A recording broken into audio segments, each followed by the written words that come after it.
Bismillahirrahmanirrahim. Qala al-musannif rahimahullahu ta'ala wa nafa'ana bihi wa bi ulumihi fid dharain amin.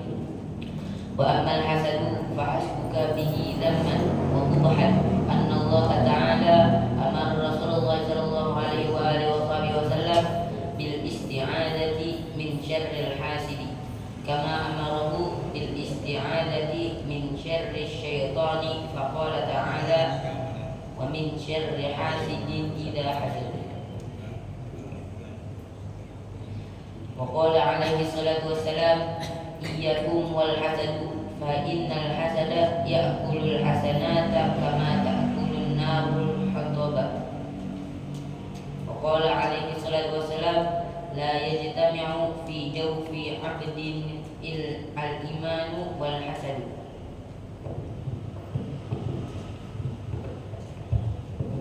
Assalamualaikum warahmatullahi wabarakatuh. Bismillahirrahmanirrahim. Alhamdulillahi rabbil alamin. Allahumma salli wa sallim ala sayyidina Muhammadin wa ala alihi wa sahbihi ajma'in, amma ba'du. Fa inna asdaqal hadits kitabullah wa khairal hadi hadi sayyidina Muhammadin sallallahu alaihi wasallam. Wa syarrul umuri muhdatsatuha wa kullu muhdatsatin bid'ah wa kullu bid'atin dhalalah wa kullu dhalalatin finnar.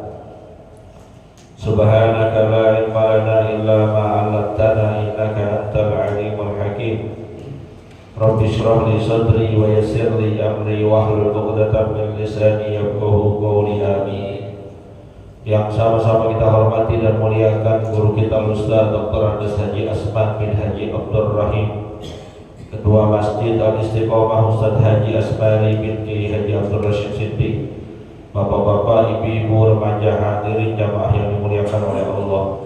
Alhamdulillah, sama-sama telah kita laksanakan kewajiban kita salat subuh secara berjamaah, dilanjutkan dengan hadir di majelis ilmu. Mudah-mudahan rangkaian ibadah ini diterima dan dilimpahkan pahala oleh Allah Subhanahu wa ta'ala.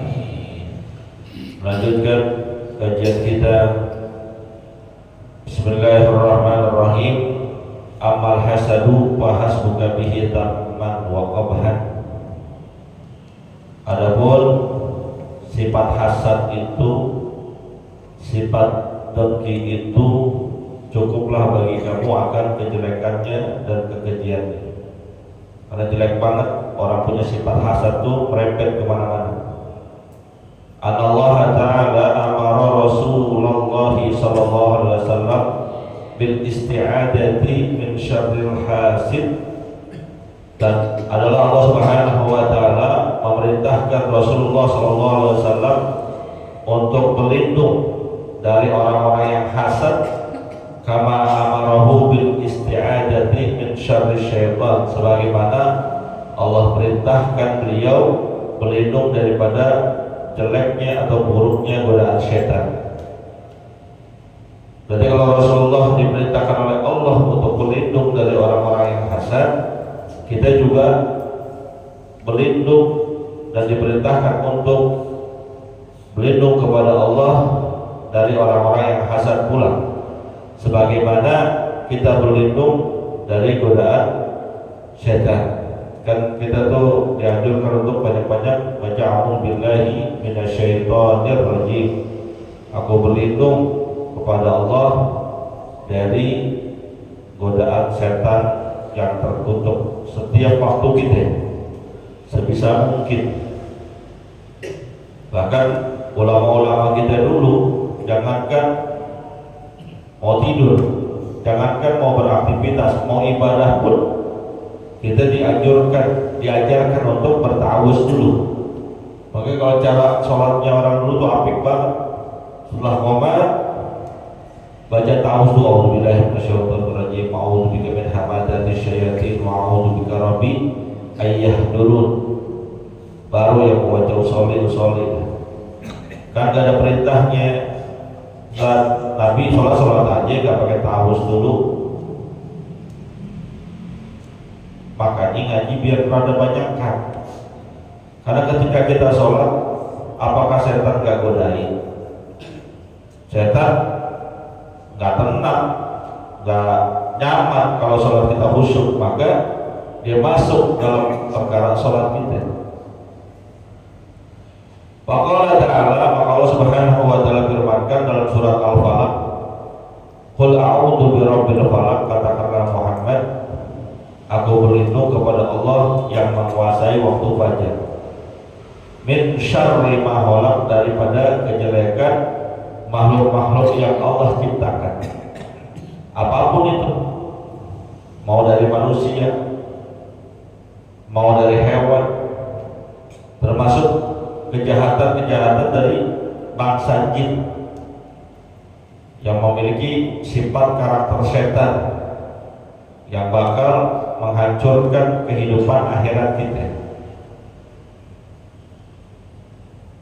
Min syarri ma khalaq wa min syarri ghasiqin idza waqab, berlindung kepada Allah Subhanahu wa taala dari kejahatan yang timbul, yang muncul di waktu malam. Itu mohon maaf ya, kalau dunia permajikan, dunia perdukunan, biasanya itu kiriman telur santet itu adanya di waktu malam, di saat orang terlelap, di saat orang tidur. Percaya apa nggak percaya, ya terserah. Memang berlakunya di waktu malam. Wa min syarri naffatsati fil 'uqad, dan dari jahatnya penyihir-penyihir perempuan yang meniupkan buhul-buhul. Ini kejadian Nabi kita Muhammad SAW saja, ini untuk menunjukkan sifat kemanusiaannya. Allah takdirkan dia menerima kiriman sihir, walaupun nggak berpengaruh terhadap fisik beliau, tapi benar-benar kena. Pada zaman itu, zaman dakwahnya Nabi, berlaku itu tukang-tukang sihir yang ngeluh, yang nyantet. Jadi kalau zaman sekarang ada telur, ada santet, dari dulu udah ada. Dan telur santet itu bersarikat dengan jin, perbuatan-perbuatan setan. Wa min syarri hasidin idza hasad, dan aku berlindung kepadamu ya Allah dari orang-orang yang dengki kepadaku ketika dia menjalankan kedengkiannya. Karena orang kalau dengki sama kita, apa juga udah dijalanin, apa juga dilakonin. Jangankan kita salah, bener aja disalahin. Tuh udah dengki tuh, nggak peduli mau fakta ataupun cuma gosip. Kalau dia udah dengki sama kita, dijalani. Mau kita baik banget sama itu orang, kalau dia udah dengki sama kita, udah jelek aja udah. Wa min syarri hasidin idza. Makanya Nabi kita Muhammad SAW mengajarkan kita itu sebelum tidur baca muawwidzatain, Qul a'udzu birabbil falaq, Qul a'udzu birabbin nas. Kemudian setelah itu dianjurkannya baca 3 kali. Setelah itu tiup di kedua telapak tangan kita 3 kali, usapkan seluruh tubuh agar terlindung kita saat tidur, saat kita nyenyak, saat kita terlelap, di saat kita lengah. Tidur itu kan posisi lemahnya manusia, tetap berada dalam perlindungan Allah Subhanahu wa taala, zahiran wa batinan, baik secara fisik maupun metafisik. Kejahatan-kejahatan fisik misalnya maling dan lain sebagainya, itu kejahatan fisik. Maling masuk ke rumah kita, itu kejahatan fisik. Berlindung kepada Allah dari itu. Ataupun kejahatan-kejahatan non fisik, telur santet, guna-guna, biar selamat kita fisik maupun batin. Jangan tidur setidur-tidurnya. Kadang kita tidur setidur-tidurnya. Makanya mohon maaf ya, sebelumnya itu ajaran buat kita juga. Itu kalau anak kecil dulu itu sebelum tidur cuci kaki dulu, kan begitu ya. Itu simbol kebersihan. Yang diajarkan Nabi kepada kita bukan hanya sekedar cuci kaki, wudu. Sebelum tidur wudu dulu. Biar saat tidur, walaupun kita nggak ngapa-ngapain, itu dinilai ibadah, sedang sholat. Biar saat tidur kita terjaga, karena Nabi kita Muhammad dalam sebuah sabda mengatakan al-wudu'u silahul mu'min. Wudu itu adalah senjatanya orang beriman. Wudu, habis itu wudu, naik tempat tidur, baca zikir-zikir yang dianjurkan seperti yang tadi al-mu'awwidhatain, lalu baca doa tidur. Jangan tidur setidur-tidurnya. Lagi nonton TV, tidur, ketiduran. Baru-baru baca doa. Lagi lihat HP, tidur. Baru-baru baca doa. Bagaimana mendapatkan perlindungan dari Allah Subhanahu wa Ta'ala? Islam itu indah banget, luar biasa. Dari bangun tidur sampai tidur lagi ada aturannya, ada adabnya, ada rambu-rambunya. Bahkan cara tidur yang bagus saja diajarin. Keren banget itu. Maka seorang yang menjalankan apa yang diajarkan oleh Rasulullah, baik ajaran itu masuk akal ataupun tidak masuk akal, banyak akan mendapatkan keberkahan.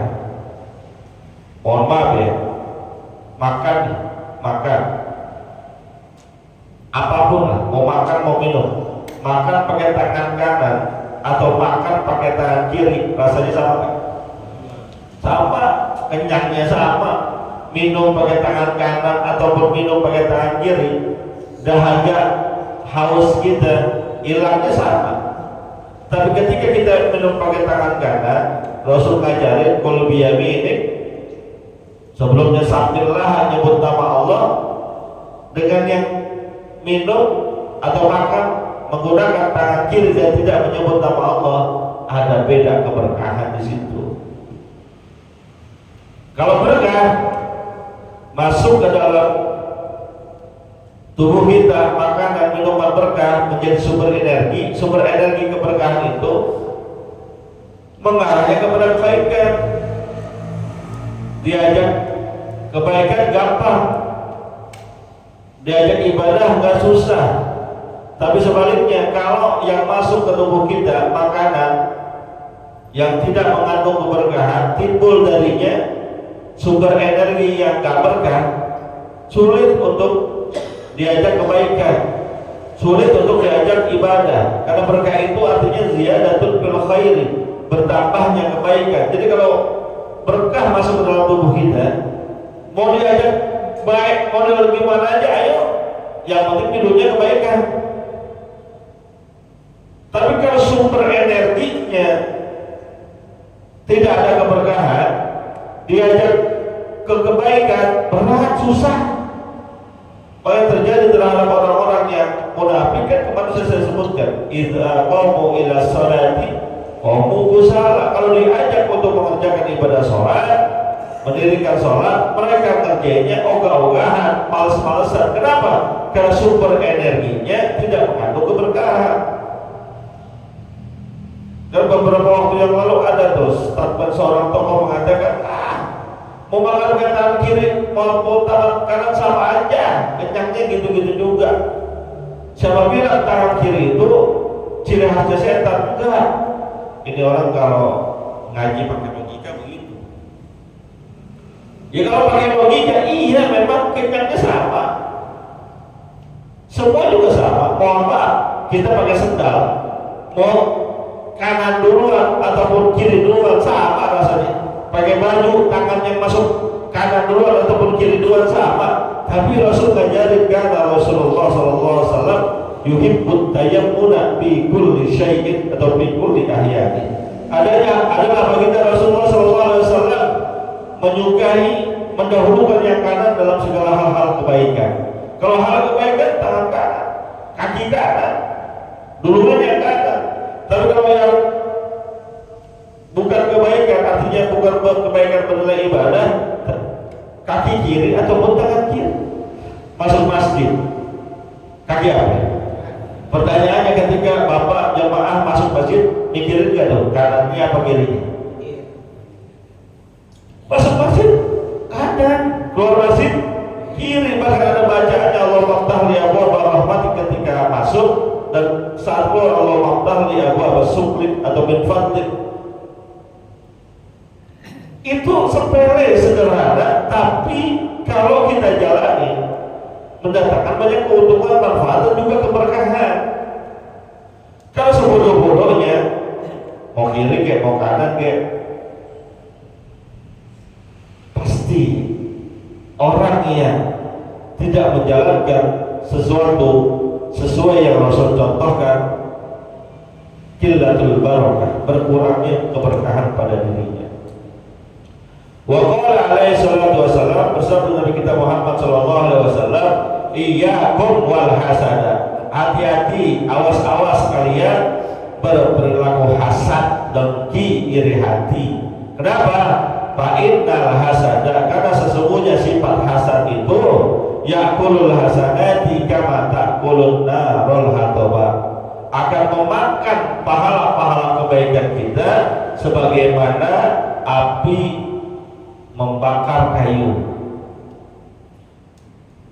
Kayu kalau dibakar oleh api, sisanya apa? Abu arak yang manfaatnya kurang. Pahala kita, sholat kita, puasa kita, zakat kita, haji kita, umroh kita, sedekah kita, kebaikan-kebaikan kita yang udah kita jalanin, banyak celengan pahalanya, kemudian ada hasad dan dengki, ada iri hati di hati kita. Maka karena saking besarnya dosa hasad itu membuat pahala kebaikan kita berkurang, bahkan bisa sampai habis. Kalau hasad, dengki, dan iri hati itu terus kita tanamkan dalam diri kita sampai akhir hayat kita, baik hasad dunia maupun hasad akhirat.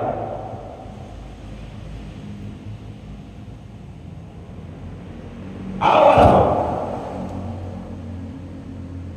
hasad akhirat itu bukan berarti kita ngiri terhadap orang yang salah, bukan.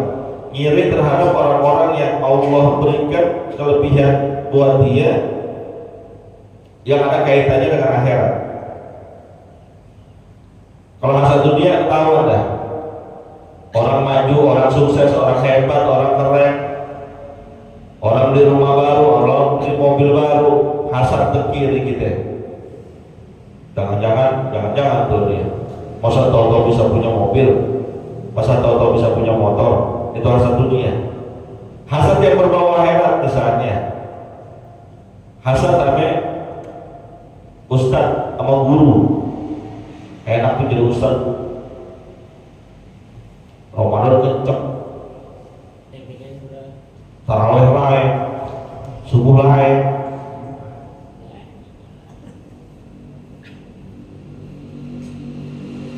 enak tuh jadi kiai, di sana diundang, di sini diundang, cuma ngomong 15 menit doang, upload segitu.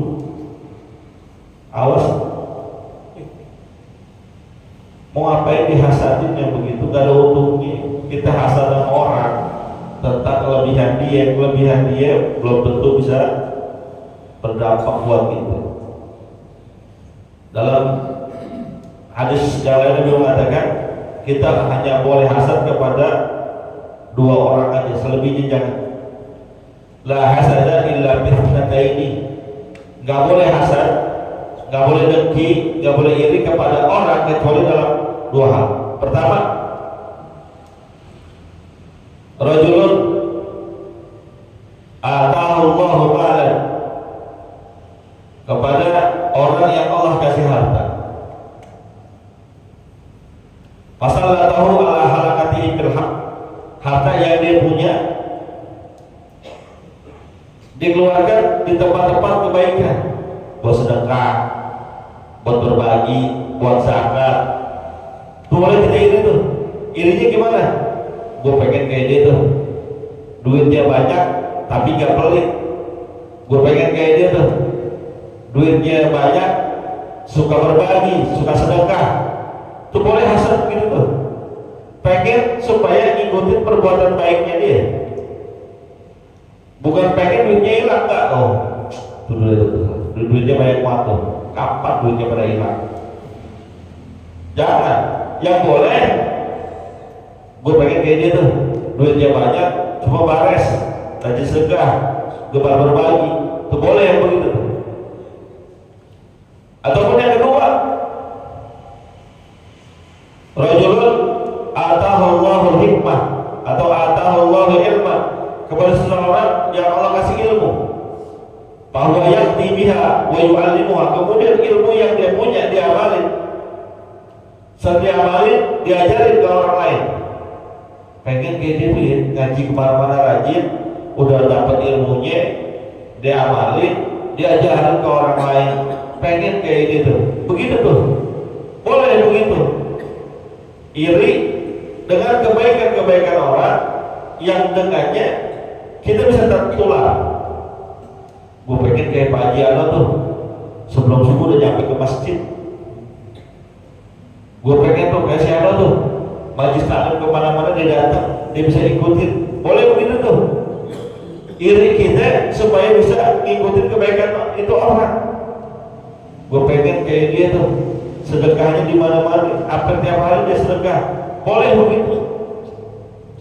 Kadang kita kalau untuk urusan akhirat gak mau lihat yang begitu sih. Kalau udah urusan keduniaan baru kita lihat yang di atas. Gila akhirat lihatnya ke bawah, kebalik. Seharusnya untuk akhirat lihatnya ke atas, yang bisa lebih hebat dari kita. Biar kita ada timbul keirian, kecemburuan, ngikutin kebaikan-kebaikan yang biasa dia lakukan. Dia rajin banget ya, gue pengen kayak gitu. Dia dermawan banget ya, gue pengen kayak gitu. Seharusnya begitu. Urusan keduniaan lihatnya ke bawah, jangan lihatnya ke atas. Kalau lihatnya ke atas, dan kita akhirnya lihatnya yang punya mobil, kita belum punya mobil, lihatnya yang punya mobil. Ya gue baru punya motor doang, enak kali kayak dia ya punya mobil tuh, kemana-mana hujan bisa berangkat. Udah punya mobil, ya gue mobilnya cuma kayak ginian doang, enak kali kayak dia ya, mobilnya cakep banget tuh, mobil listrik, irit lagi. Udah punya mobil listrik, ya cuma satu sih, cuma kayak dia berdua, enak kali ya kalau dua, bini pakai, istri pakai, mana pajaknya murah. Jangan begitu. Kalau dunia lihatnya ke bawah aja udah punya mobil, udah alhamdulillah punya mobil, walaupun tahun tua alhamdulillah punya mobil. Tetangga kita cuma punya motor, katanya punya motor, alhamdulillah motor gue masih cakep, masih keluaran terbaru 160 cc. Tetangga gue motornya cuma semes, katanya punya semes, alhamdulillah masih punya motor. Tetangga kita, saudara kita nggak punya apa-apa, boro-boro motor, sepeda juga nggak punya. Kata yang punya kaki, nggak punya kendaraan apa-apa, tapi masih bisa jalan, alhamdulillah masih bisa jalan. Saudara kita nggak bisa kemana-mana, kata yang nggak bisa kemana-mana, alhamdulillah masih hidup. Saudara kita yang orang mati kagak balik lagi, begitu. Jadi nggak ada dengki, nggak ada iri. Jadi balik konsepnya. Waqala alaihi salatu wassalam, bersabda Nabi kita yang lain, la yantamiu bi jawbi abdin al iman wal hasan. Gak bakal bisa bersatu di hati seorang yang beriman kepada Allah sifat hasad dan keimanan, gak bakal bisa bersatu. Artinya apa? Kalau dia lagi hasad, pasti imannya gak ada. Kalau imannya full mantap, hasad hilang. Gak bisa tuh, iman juga, hasad juga barengan, gak bisa. Kayak minyak sama air, gak bakal nyatu.